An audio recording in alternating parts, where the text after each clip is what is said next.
नियतं कुरु कर्मत्व कर्मजायोह कर्मणः शरीरयात्रापिचितेन प्रसिद्धोत्त कर्मणः. How would you define a karma yogi? The one who continues to tread on the path to righteousness regardless of who follows? Or the one who continues to strive for the betterment of society irrespective of the obstacles he encounters? For us it was and will always be the legend who heralded an era of reform and revolution in our country and was fondly called as Pappa by many.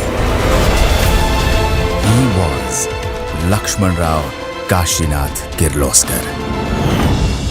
In a pre-independence era when religion was sacrosanct and discrimination was rampant, he had the foresight and the courage to lead the country towards progress, equality, and economic freedom.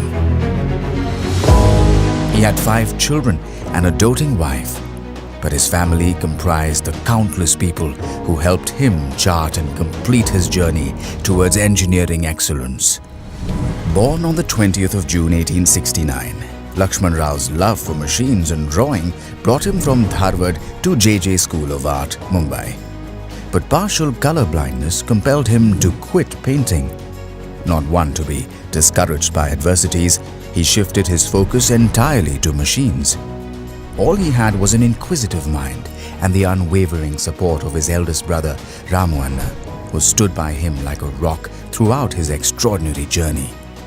His skills and engineering acumen landed him a job at the prestigious Victoria Jubilee Technical Institute, VJTI, where he taught mechanical drawing. And like every other success story, this too began in the most modest manner on a most ordinary day when Laxmanrao saw a man riding a bicycle. Kirloskar Brothers was thus born in 1888. The road ahead was not exactly smooth, especially since he didn't know what complacency was all about. Luckily, he found the perfect life partner in Radhabai, who was calm, kind, and had complete faith in her husband's dreams. The financial support and the encouragement he received from Srimad Balasaheb Pant and Rambao Ginde also helped him tide over the setbacks he faced in his constant endeavor of enriching lives. After resigning from VJTI, he was now setting up windmills and selling bicycles in Belgaum. He had moved to a moor a little away from the city. He read technical books and magazines such as American Machinist and Scientific American regularly. He chanced upon a catalogue that had information about a fodder cutting machine. And within no time, the bicycle shop doubled up as a production hub, and the first fodder cutter by Kirloskar Brothers hit the market in 1901. He soon found himself silver-plating the temple spire of goddess Yamai in Aundh, followed by an opportunity to build a spacious assembly hall at the behest of the Raja of Aundh. His penchant for technical perfection resulted in the first ever iron plough, a boon that was initially despised but later embraced by the strong-headed farmers.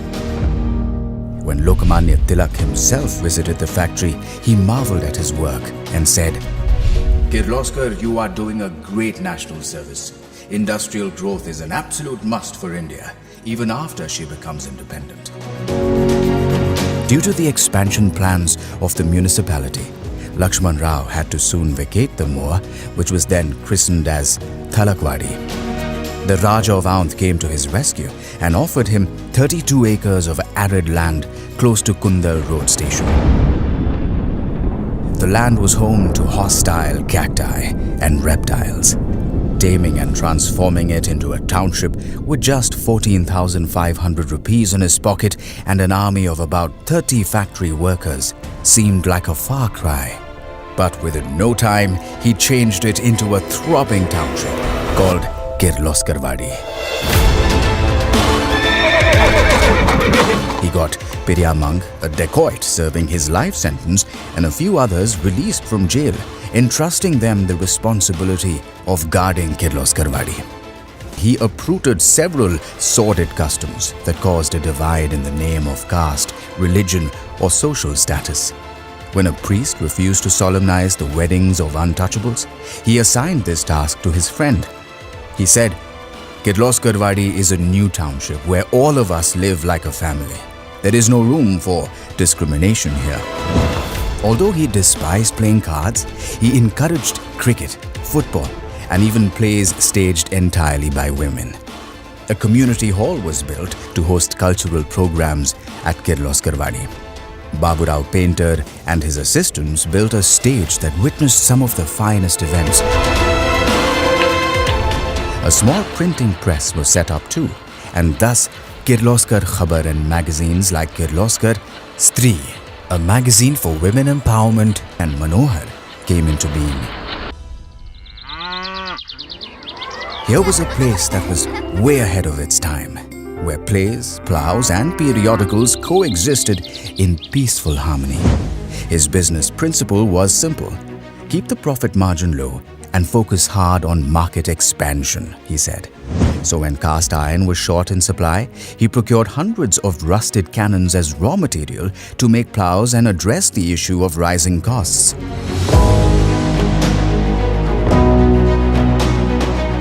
Such was his ingenuity that even when the economic winds were not in his favor, he went on to push the boundaries of innovation with products like sugarcane crusher, lathe, textile machines, peanut sheller, hand pump, and hospital furniture. Laxmanrao was keen on keeping pace with the world. He had therefore sent his son Shantanu and nephew Madhav to study at Massachusetts Institute of Technology, MIT, the best engineering college in the world.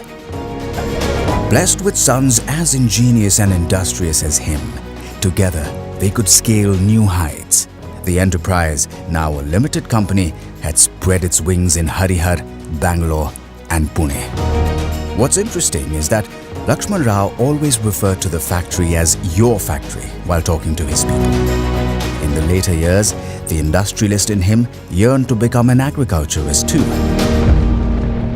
When farmers were aghast at his idea of growing grapes in Kirloskarvadi, he had simply replied, "Come again after 2 years. You will have all the grapes as you want."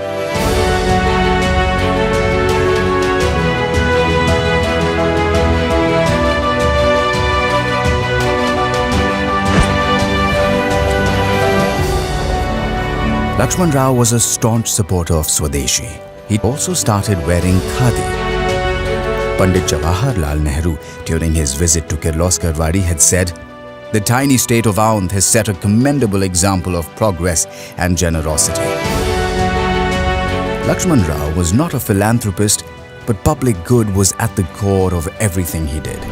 So when Parulekar, the founder editor of the daily Sakar, approached him for a fundraising drive for famine-affected people, he donated his entire bank balance, amounting to 8,000 rupees. Laxmanrao was so immersed in his work that he barely found time to be with his family.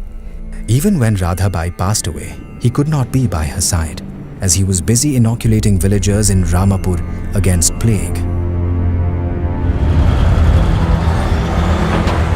Be it for his persistent efforts to draw the government's attention to the Koyana Dam project that was abandoned by the Tatars, or for his eagerness to help young entrepreneurs excel in their chosen fields, he had become a role model for all.